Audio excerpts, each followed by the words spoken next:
Hello friends, the topic of this video is latency versus throughput. Imagine you are designing a food delivery app. So, what will be the USP of this app? A. Reaching the food fast, or restaurant serving thousands of people at once, or the balance of both. So, latency and throughput teaches this the very concept. The tells us that the app should be fast, there should be very much less turnaround time for a user to order and receive his food. Throughput teaches us that the app should serve as much as users possible.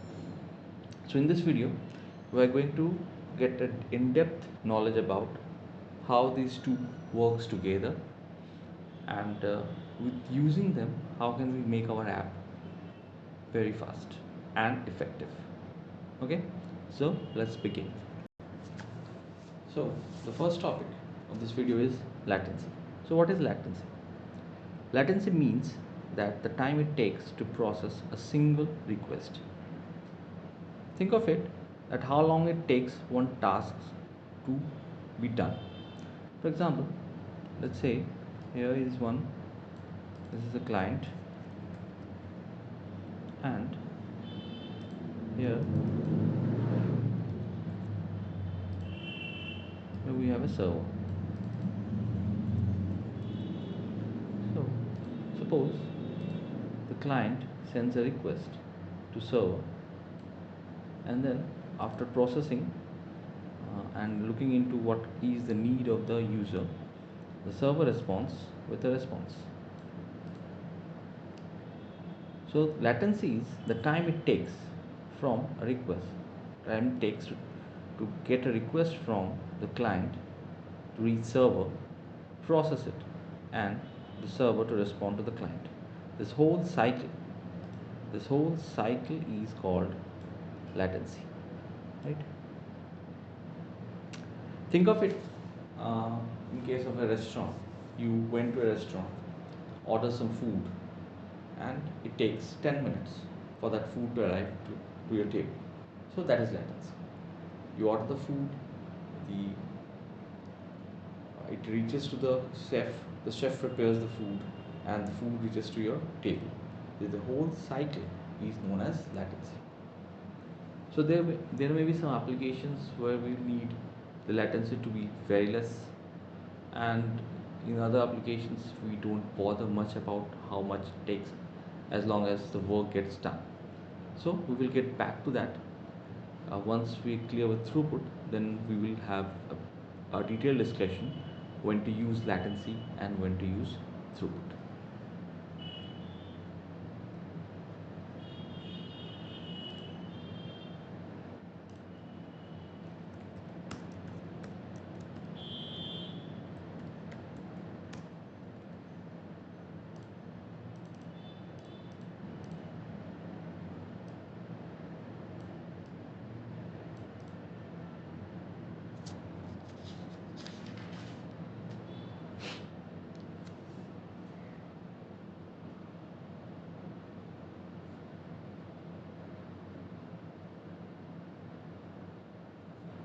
So our next topic is what is a throughput.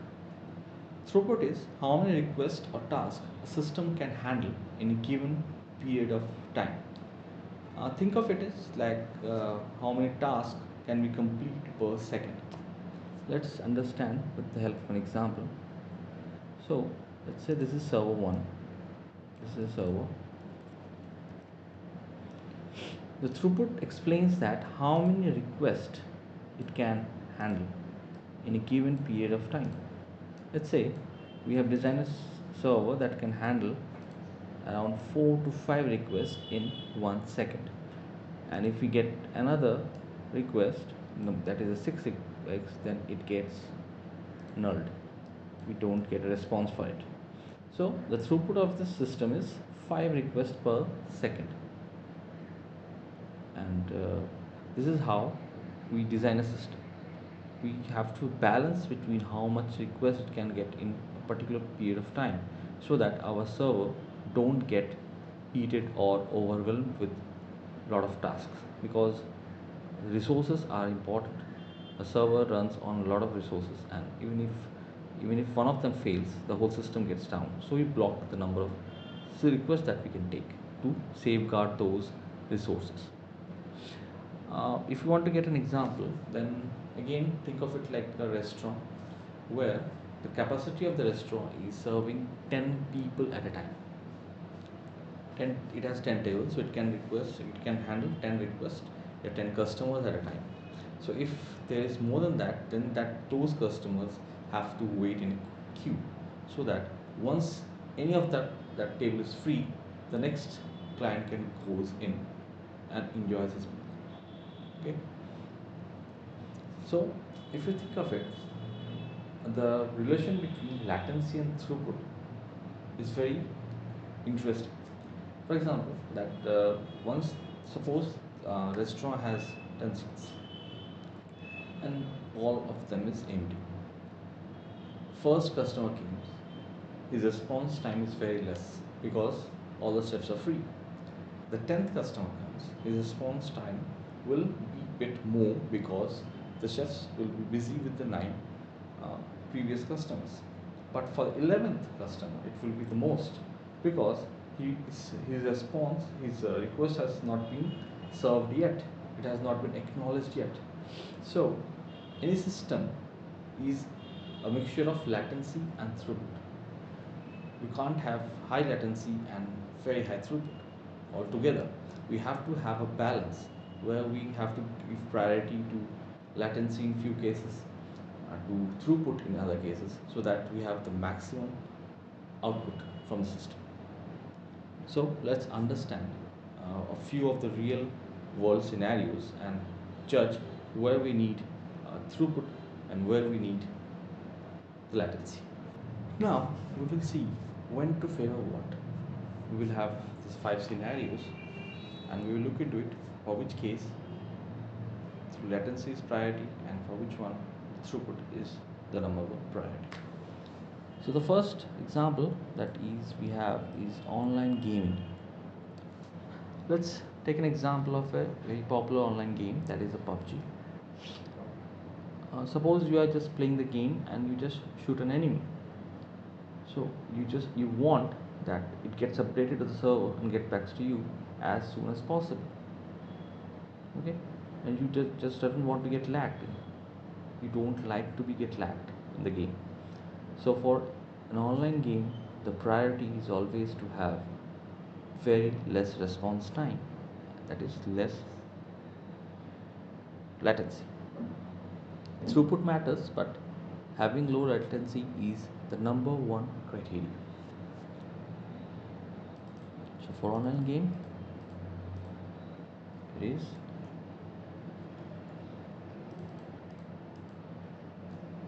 low latency. Next, we have a video streaming platform. A popular video streaming platform is Netflix. So suppose a new movie gets aired into Netflix and the whole country wants to watch it. So Netflix wants to make sure it gets available to each and every user logged in to watch the movie. So it doesn't care much about the latency, although it should be, but it doesn't care much about the latency. Its primary concern is to make it available to all the users, all the viewers. So for a video streaming platform, having the video available is the number one criteria. Then comes the latency for them. They doesn't care much about whether it is buffered or not, but it should be available. Whenever a user logged in and wants to watch that video, it should be available there. That is their number one mode. So for a video streaming platform, we have high throughput.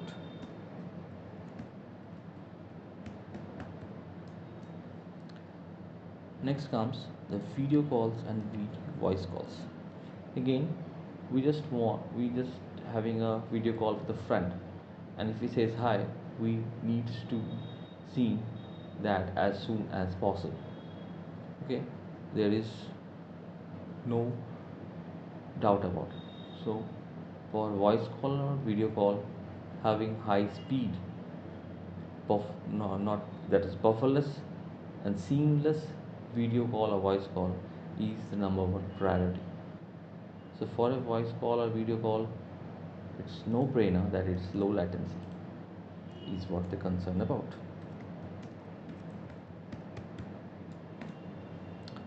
Now, the next is e-commerce sales here. So, it's like Big Billion Days. In Big Billion Days or in e-commerce sales, we want millions and millions of users to log in, check out the products that are on sale. So automatically we want maximum user coverage. So it means higher throughput. So it is, sorry, this one is, what is the issue? This is higher throughput for Big Billion Days. Okay. Next comes cloud storage. Cloud storage, again, we want every user to be able to see its documents that he or she has kept. Uh, we, we care about whether a document is available or not whenever he demands. It doesn't care whether it takes some time to get downloaded or to be visible. So for a cloud storage like a drive or Dropbox, having high throughput is what it concerns more. Okay, so just copy it. Sorry.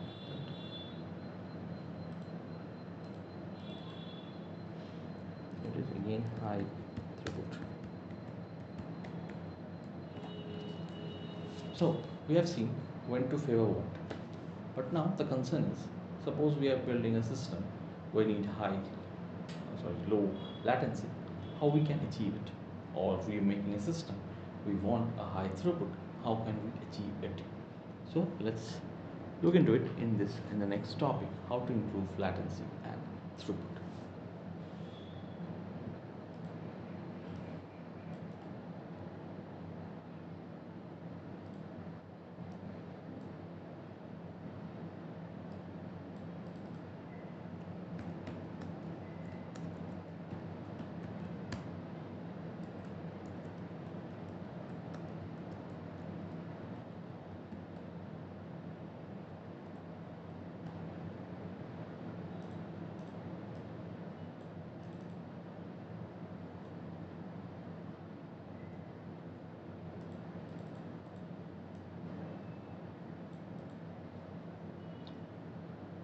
So now we'll see how to improve latency.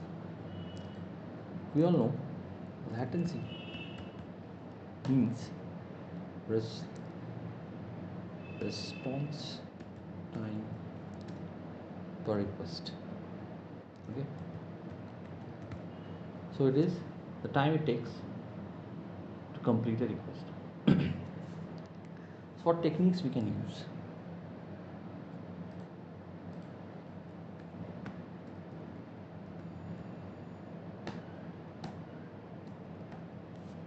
First one is caching.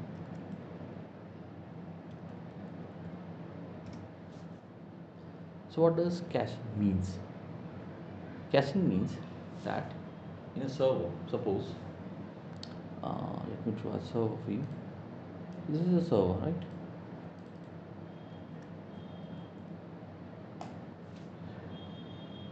It receives a lot of requests,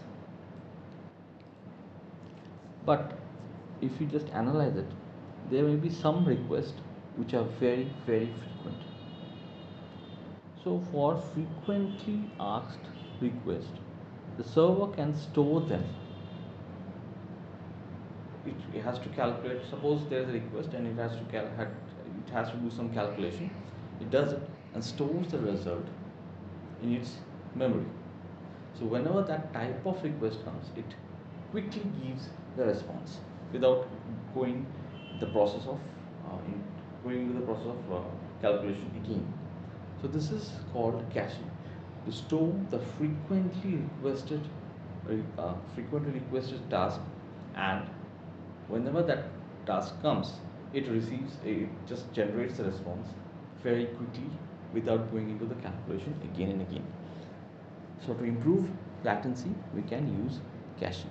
One of the most commonly used is Redis, CDN. CDN, we can do CDN also. So the next is database indexing.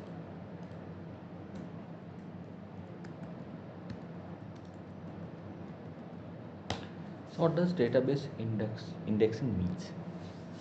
If you look into a book and you have to go to a particular topic, then there is two ways. You just scroll, you just flip each and every pages of the book and reach to that particular topic. Another one is just look into the index, see on which page the topic is, and straight away goes to that particular topic. So database indexing is just like that. You don't have to scan the whole of the database, look for the data. You have an index which helps you to reach to that particular data very fast. So it reduces the time to process and reduces the response time. This is database indexing is. We will have a detailed video on that when we will cover databases. Next is efficient algorithms. This one is most about writing queries to fetch the data from the database, because it's the database process that takes most of the time. So if you write good algorithms and optimize queries that can get you the data very quickly, then it saves a lot of time. So efficient algorithms are very much required to improve latency. The fourth one is compression.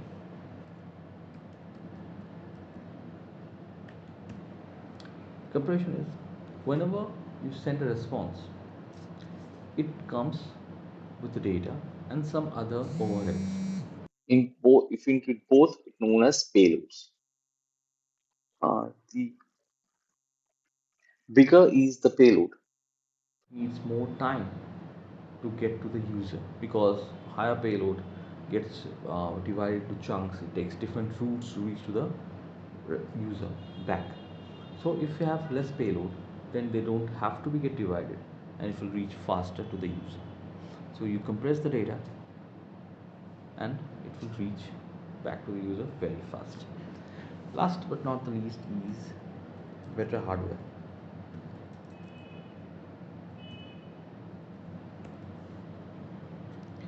What does that mean? Better hardware means you have fast SSDs, faster CPU, more RAM, so that you can process the request very fast and reduce the latency time.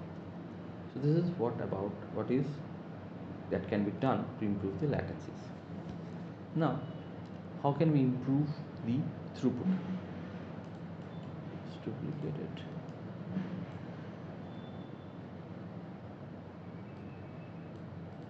How to improve the throughput?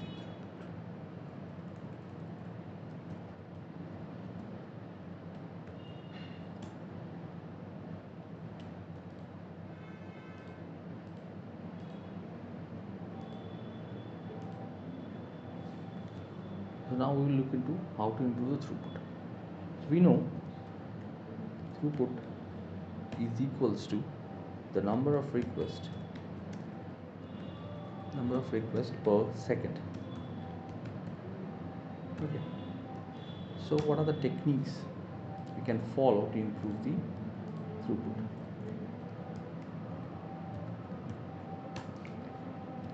One is horizontal scaling. So what does horizontal scaling means? It means to add more number of servers.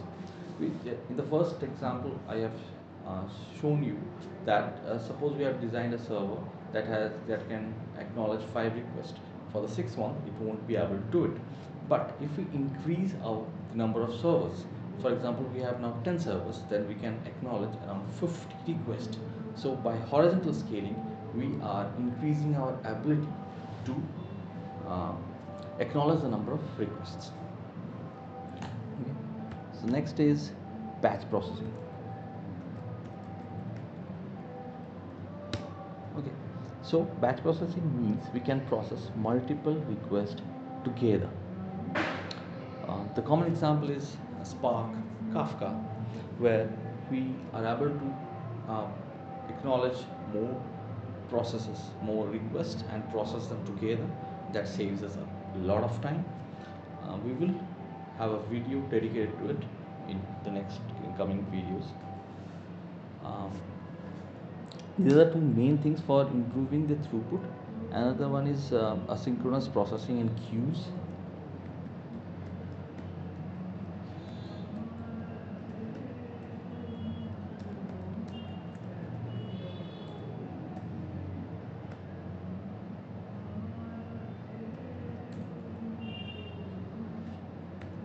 Okay.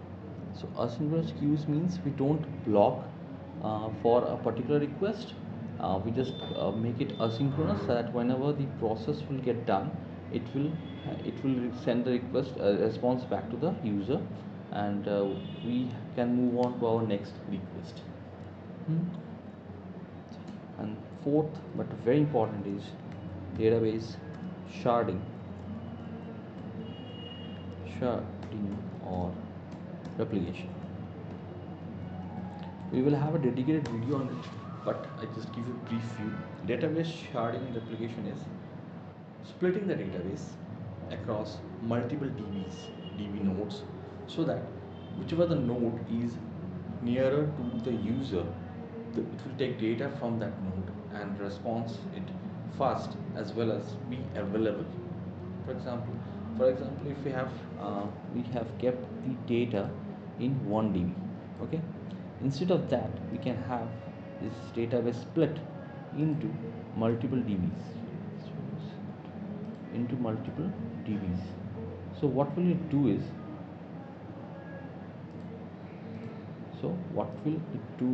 it will make, for earlier it was in just 1 dB, now it is in 3 dBs the data. So even if this, in earlier cases, suppose this dB is down, then we cannot get the data. But now, even if this particular data is down, dB is down, we still have data in this A and the C. Okay, so this means that the data is available across all the time. This is very important. So this is what this video is all about. To sum up, we know that latency is about speed per request. Throughput is about handling volume of request. A well-designed system usually balances both.